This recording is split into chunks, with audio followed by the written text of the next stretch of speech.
नमस्कार दोस्तों, मैं हूँ राजा गुप्ता और स्वागत करता हूँ आपका बी हेल्पर यूट्यूब चैनल पे। झारखंड में आपकी सरकार आपके द्वार का जो कार्यक्रम है वो शुरू कर दिया गया है, जिनमें आप जाकर अबुआ आवास योजना के तहत आवेदन भी कर सकते हो। तो इस वीडियो पे जो आवेदन फॉर्म है उसे हाथ के द्वारा किस प्रकार से आप भरें, क्योंकि मैं जो पहले जो फॉर्म भरने का तरीका बताया था वो सारा मैं आपको पीडीएफ खोलकर दिखाया था और बताया था यहाँ पर ये भराएगा, यहाँ पर वो भराएगा। लेकिन इस वीडियो पे मैं आपको हाथ के द्वारा सारा चीज भर कर दिखाने वाला हूँ कि कौन सा जगह पे आपको क्या भरना है और फॉर्म को आप बिल्कुल सही तरीके से भरे, ताकि आपका फॉर्म जो है कभी रिजेक्ट ना हो। तो आप जो है इस फिजिकल फॉर्म को भी देख सकते हो। तो यह फॉर्म को मैं हाथ के द्वारा भरूंगा और आपको भी ऐसा ही भरना है। तो देखिए, अगर आप फॉर्म को डाउनलोड करना चाहते हो या आप यह जानना चाहते हो कि आपकी सरकार आपके द्वार का कैंप जो है आपका पंचायत में, आपका ब्लॉक में कब लगेगा, अगर डेट जानना चाहते हो तो आपको वीडियो के डिस्क्रिप्शन बॉक्स पे टेलीग्राम ग्रुप का लिंक मिलेगा। आप जाए टेलीग्राम ग्रुप को ज्वाइन करें। मैं उसी ग्रुप पे अबुआ आवास का जो फॉर्म है वो पीडीएफ में डाल दिया हूँ, साथ में जिस जिस जगह पे जो कैंप लगेगा उसका भी पूरा लिस्ट डाल दिया हूँ। तो आप टेलीग्राम ग्रुप पे जरूर जाए और अपने जिला वाइज जो है पंचायत वाइज नाम देख ले कि आपके पंचायत में कब आपकी सरकार आपके द्वार का कैंप लगेगा, जिसमें जाकर आप अगवा आवास के तहत आवेदन कर सकते हो। तो चलिए, अब मैं आपको जो फॉर्म है हाथ के द्वारा भरकर सारा चीज दिखाता हूँ। तो देखिए, ये जो है अबुआ आवास का फॉर्म है। मैं आपको यह फॉर्म में एक एक चीज अच्छे से भरकर दिखाऊंगा, ठीक है। आपको भी इसी प्रकार से भरना है। भले जो है वीडियो में थोड़ा सा समय लगे, क्योंकि पूरी जानकारी के लिए आपको वीडियो तो पूरा देखना होगा, एक एक चीज को देखना होगा और मैं एक एक चीज को यहाँ पर बताऊंगा। तो देखिए, तिथि लिखा हुआ है, तो जिस डेट को आप फॉर्म भरिएगा मतलब जमा दीजिएगा वही तिथि को आप लिख दीजिएगा। तो मैं आपको समझाने के लिए यह फॉर्म भर रहा हूँ, तो मैं यहाँ पर एक जो तिथि है, डेट है, लिख देता हूँ। तो देखिए, आज जो है 25/11/2023 चल रहा है। तो मैं यहाँ पर डेट को लिख दिया। उसके बाद आवेदन संख्या लिखा हुआ है, ये भरना आपका काम नहीं है तो इसे खाली छोड़ दीजिएगा। जो आपका काम के लिए है वही चीज़ भरे, नहीं है छोड़ दे खाली। जिला लिखा हुआ है, जो भी जिला आपका हो लिखना है। तो यहाँ पर मैं जिला लिख देता हूँ, ये समझाने के लिए है। ये जो फॉर्म में जो भी डिटेल भरा जा रहा है वो असली डिटेल नहीं है, किसी का भी डिटेल नहीं है, सिर्फ समझाने के लिए ये फॉर्म मैं आपको भर कर दिखा रहा हूँ। जिला बोकारो, प्रखंड चलिए यहाँ पर कोई एक भर देते हैं। देखिए, प्रखंड जिला ये जो जिला है ये सही है, रामेश्वर प्रखंड है, लेकिन दूसरा जिला का प्रखंड है। इसलिए आप यह नहीं बोलिएगा कि बोकारो जिला में ये प्रखंड आता ही नहीं तो कहाँ से भरे, क्योंकि मैं ये फॉर्म को सिर्फ आपको समझाने के लिए भर कर दिखा रहा हूँ। पंचायत, यहाँ पर कोई भी पंचायत को भर दे। उसके बाद जो गांव गांव का नाम फिर यहाँ पर भरना है। तो देखिए, आपको जो है जिला में अपना जिला का नाम लिखना है, प्रखंड में अपना प्रखंड का नाम लिखना है, पंचायत में अपना पंचायत का नाम लिखना है, गांव में अपना गांव का नाम लिखना है, ठीक है। तो ये फॉर्म को इस प्रकार से भरे। जो पहला कॉलम है ये पूरा हो गया। अब आते हैं दूसरा कॉलम में, जहाँ पर लाभुक का नाम और उनका डिटेल पूछा जा रहा है। तो यहाँ पर अपना एड्रेस यहाँ पर पूछा जा रहा है, तो एड्रेस भरिएगा। फिर लाभुक का नाम, तो जिस नाम से आप फॉर्म को भरना चाहते हो तो वो नाम यहाँ पर लिखिएगा। मान लीजिए एक विक्रम नाम का आवेदक वो आवेदन करना चाहते हैं, तो उनका नाम लिखना होगा यहाँ पर विक्रम। तो जिनका भी नाम से आप फॉर्म भरना चाहते हो बस वही नाम आपको लिखना है, इधर उधर का कुछ भी नहीं डालना है। एकदम सही जानकारी लिखें। सारा जो जानकारी फॉर्म में एकदम से सही होना चाहिए, ताकि कल दिन कोई भी आपके ऊपर में उंगली भी ना उठा सके। और देखिए, झारखंड का जितना भी अपडेट आता है आपको इसी चैनल पे मिलेगा, तो चैनल को भी आप लोग सब्सक्राइब कर लीजिएगा। तो देखिए, विक्रम का पिता पति का नाम पूछा जा रहा है। मान लीजिए कोई लेडीज के नाम से फॉर्म भर रहे हैं, कोई महिला के नाम पे, तो यहाँ पर आप पिता को काट कर पति का नाम लिख सकते हैं। लेकिन यहाँ पर जो है मैं पुरुष के नाम से फॉर्म को भर रहा हूँ, तो पति का नाम को यहाँ से काट कर पिता का नाम भर देता हूँ। तो पिता का जो भी नाम है आपको सारा चीज़ सही लिखना है। फिर आते हैं इसमें, यहाँ पर लिंग पूछा जा रहा है कि पुरुष है या महिला है। तो जो है ये पुरुष है, तो महिला को काट कर यहाँ पर पुरुष लिख देना है। फिर वर्ग श्रेणी पूछा जा रहा है, तो वर्ग श्रेणी क्या है, तो ये जो है ओबीसी है, तो ओबीसी में टिक करना है। आपका भी जो कैटेगरी आता है वो कैटेगरी को यहाँ पर टिक करना है। जन्म तिथि मांगा जा रहा है, तो यहाँ पर 01/01/1998 जो भी आपका डेट ऑफ बर्थ है वो लिखना है।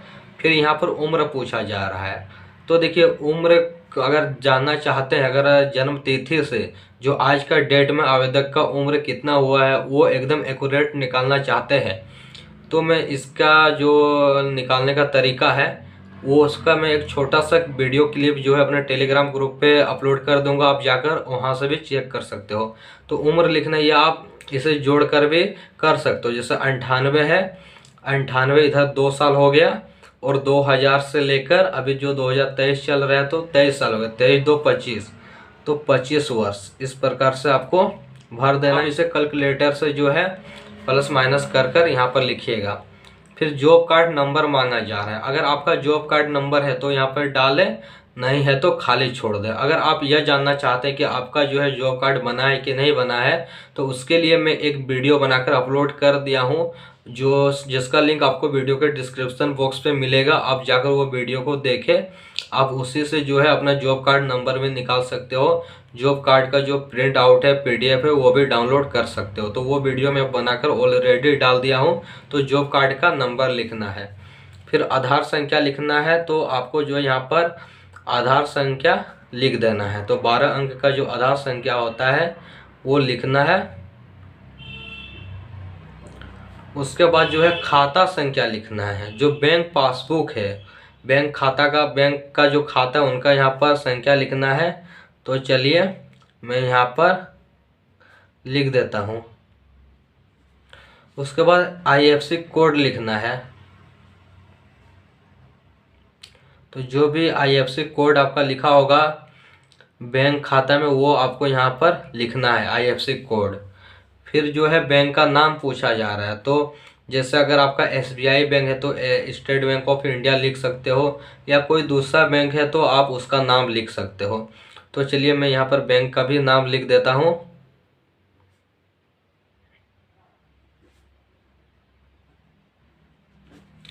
क्योंकि जो भी आप चीज़ दीजिएगा उसके साथ इसका जो है ओरिजिनल डॉक्यूमेंट्स भी लगेगा, मतलब ओरिजिनल डॉक्यूमेंट्स का जेरॉक्स भी लगेगा, तो आपको फॉर्म के साथ ही अटैच करके देना है।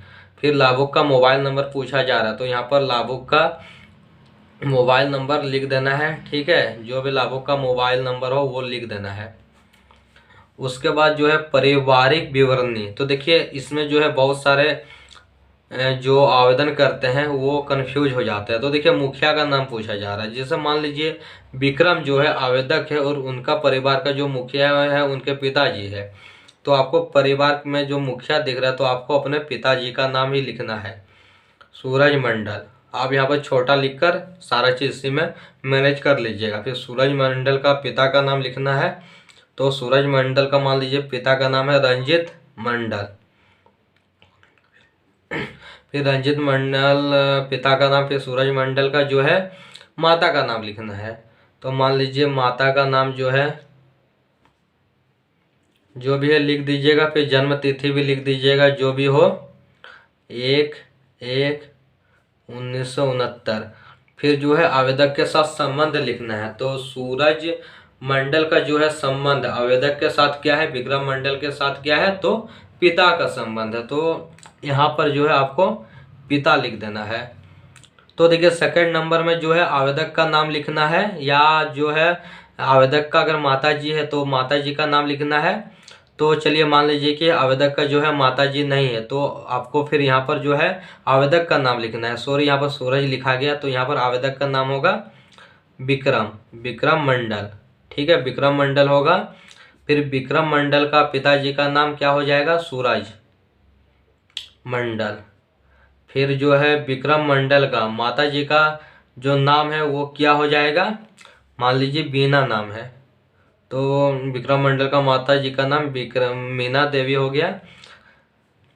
फिर यहाँ पर जन्म तिथि विक्रम मंडल का लिखना है। फिर आवेदक का साथ जो है संबंध यहाँ पर दिया है तो संबंध की जगह यहाँ पर सिर्फ आवेदक ही लिख दीजिएगा, ठीक है। आवेदक लिख दीजिएगा आवेदक के साथ संबंध की जगह में, क्योंकि यहाँ पर आवेदक का नाम है तो यहाँ भी आवेदक लिखाएगा। फिर तीसरा नंबर में मान लीजिए विक्रम मंडल का जो पत्नी है उनका नाम है पार्वती, तो विक्रम मंडल का जो है अपना जो है आवेदक का पत्नी का यहाँ पर नाम लिखिएगा पार्वती देवी, इनका पिताजी का नाम लिखिएगा। फिर यहाँ पर जो है इनका माता जी का नाम लिखिएगा, जो भी माता जी का नाम है। फिर यहाँ पर जो है डेट ऑफ बर्थ लिखिएगा। फिर यहाँ पर संबंध लिखा हुआ है तो यहाँ पर पत्नी लिख दीजिएगा, ठीक है। इस प्रकार से आपको भरना है, अच्छा सा राइटिंग में भरना है। मैं आपको समझाने के लिए यहाँ पर जल्दबाजी में लिख रहा हूँ, इसलिए राइटिंग थोड़ा सा खराब आपको दिख रहा होगा। फिर विक्रम मंडल का अगर बेटा है बेटी है तो बाल बच्चा तो उनका भी नाम लिखना है, जो भी आवेदक का बेटा बेटी उनका भी नाम लिखना है। तो मान लीजिए इनका जो बेटा का नाम है रिंकू, तो रिंकू मंडल लिखना है। बेटी का नाम मान लीजिए यहाँ पर जो है वो है सुहाना, तो यहाँ पर सुहाना लिखना है जो है टाइटल के साथ। अगर और एक छोटा अगर बेटा है तो फिर छोटा का बेटा का भी नाम लिखना है, मान लीजिए नाम है पिंकू, तो ऐसे लिखना है। फिर जो है रिंकू मंडल का जो आपका पिताजी है तो पिताजी का नाम विक्रम, सारा चीज़ सही भरना है। इनका जो माता है माता जी का नाम पार्वती, फिर जन्म तिथि भी यहाँ पर डालना है।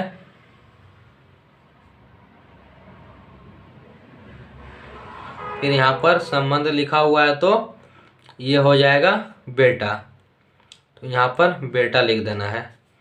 फिर सुहाना मंडल जो है पिता का नाम विक्रम ही हो जाएगा, माता भी सेम रहेगा।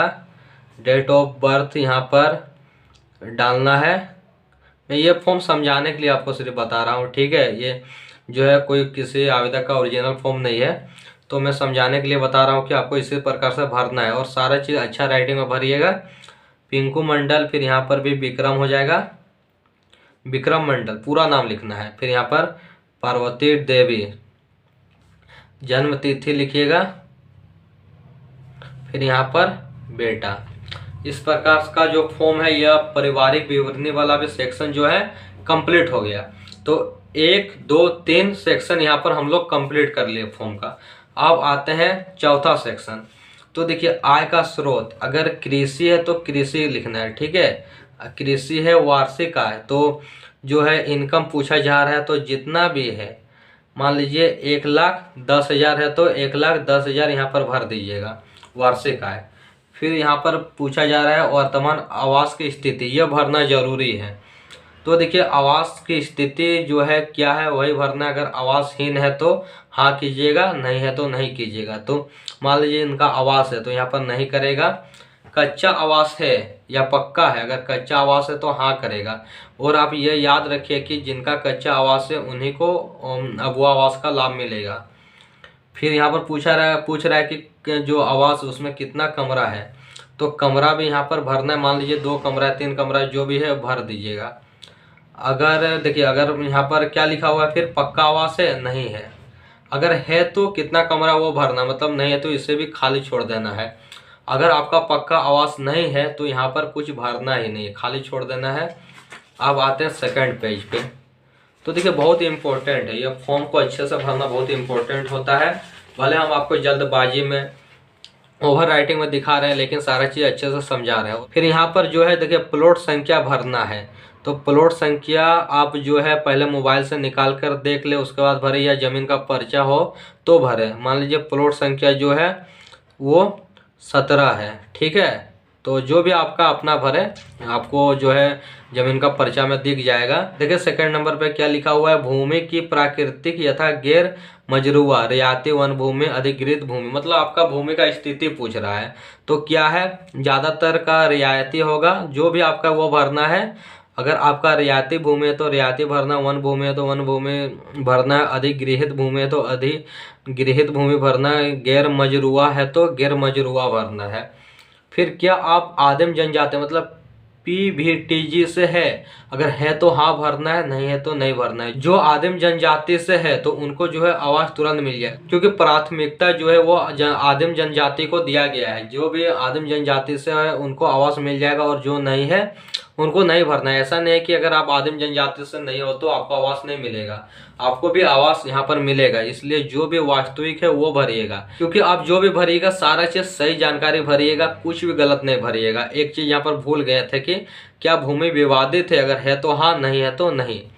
फिर देखिए क्या कानूनी तौर पर रिहा किए गए बंधुआ मजदूर है, अगर है तो हाँ, नहीं है तो नहीं। क्योंकि जो भी बंधुआ मजदूर है उनको भी यहाँ पर जो है 100% आवास एक बार में ही मिलेगा। क्या आप दिव्यांग है, अगर दिव्यांग है तो हाँ, नहीं है तो नहीं। दिव्यांग को भी जो है आवास एक बार में ही मिलेगा। क्या आप प्राकृतिक आपदा के शिकार है, अगर है तो हाँ, नहीं है तो नहीं। तो ये जो 4 सेक्शन भराया जा रहा है, अगर आप चारों में से किसी एक में भी आते हो तो आपको जो है जो अब वो आवास है वो तुरंत एक बार में ही मिल जाएगा, क्योंकि ये चारों को प्राथमिकता दिया गया है। फिर इधर देखिए क्या लिखा हुआ है, क्या आपके पास पूर्व में पक्का आवास है अथवा दिनांक 1/1/1990 के उपरांत राज्य सरकार अथवा केंद्र सरकार द्वारा संचालित आवास योजना यथा प्रधानमंत्री आवास योजना ग्रामीण, बाबा साहेब भीमराव अंबेडकर आवास योजना, बिरसा आवास योजना, इंदिरा आवास योजना इत्यादि आवास का लाभ मिला है? अगर मिला है तो हाँ, नहीं मिला है तो नहीं। अगर ये सब में से किसी का भी अगर आपको लाभ मिल गया तो आपको वो आवास का लाभ नहीं मिलेगा। चलिए यहाँ पर मान लीजिए आपको नहीं मिला है तो नहीं पे क्लिक करना है। क्या परिवार में 3 पहिया 4 पहिया वाले यांत्रिक कृषि उपकरण है, अगर है तो हाँ, नहीं है तो नहीं पे क्लिक करना है। और यहाँ पर नहीं पे क्लिक करना है। क्या परिवार में 3 पहिया, देखिए 3 4 पहिया वाहन मछली पकड़ने वाला नाव हो गया, और यहाँ पर यांत्रिक कृषि उपकरण हो गया, तो दोनों नहीं है तो नहीं पे टिक करना है। फिर देखिए क्या परिवार में जो है वो कोई भी सदस्य सरकारी या अर्ध सरकारी सेवारत सेवानिवृत्त नौकरी में है। तो देखिए जो भी आप परिवार में नाम भरे थे, ठीक है, इधर देख लीजिए, अगर इनमें से कोई सरकारी या अर्ध सरकारी नौकरी करता है तो इसमें हाँ पे टिक करना, अगर नहीं करता है तो नहीं पे टिक करना है। फिर देखिए क्या लिखा हुआ है, क्या परिवार का कोई सदस्य चुनाव द्वारा जनप्रतिनिधि चयनित किया गया है? किया गया है तो हाँ, नहीं किया गया है तो नहीं पे क्लिक करना है। क्या परिवार का कोई सदस्य आयकर मतलब इनकम टैक्स दाता है तो हाँ, नहीं है तो नहीं पे करना है। फिर देखिए क्या परिवार का कोई सदस्य व्यवसायिक कर मतलब प्रोफेशनल टैक्स दाता है तो हाँ, नहीं है तो नहीं करना। अगर हाँ पे कीजिएगा तो ये जो है जो ये सब टैक्स वक्स भरता है उन्हें तो वो आवास का लाभ मिलेगा ही नहीं। क्या परिवार में रेफ्रिजरेटर है तो हाँ, नहीं है तो नहीं पे करना है। क्या परिवार के पास 2.5 एकड़ या ज़्यादा सिंचित भूमि न्यूनतम एक सिंचाई उपकरण के साथ है तो हाँ, नहीं है तो नहीं पे क्लिक करना है। क्या परिवार के पास 5 एकड़ या ज़्यादा सिंचित भूमि अगर है तो हाँ, नहीं है तो नहीं पे करना है, ठीक। फिर देखिए 100 घोषणा पत्र, ये होता है भाइयों इम्पोर्टेंट, क्योंकि देखिए मेरे द्वारा दी गई उपयुक्त सभी सूचना सही है एवं गलत सूचना के लिए मैं स्वयं जिम्मेवार हूँ। यदि मेरे द्वारा गलत सूचना दी जाती है तो मेरे ऊपर कानूनी कार्रवाई की जा सकती है, और यहाँ पर आपका साइन और अंगूठा का निशान भी लिया जाएगा, ठीक है। तो यहाँ पर आप अपना साइन कर दीजिएगा या अंगूठा का निशान जो है यहाँ पर दे दीजिएगा, ठीक है। अंगूठा का निशान देने के बाद यहाँ पर अपना सारा चीज़ लिख दीजिएगा। देखिए क्या लिखा हुआ है, अबुआ आवास योजना आवेदन पावती पत्र।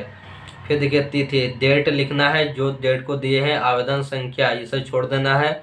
तो यहाँ पर क्या लिखे थे, बोकारो जिला भरना है, प्रखंड भरना है, पंचायत भरना है, गांव भरना है,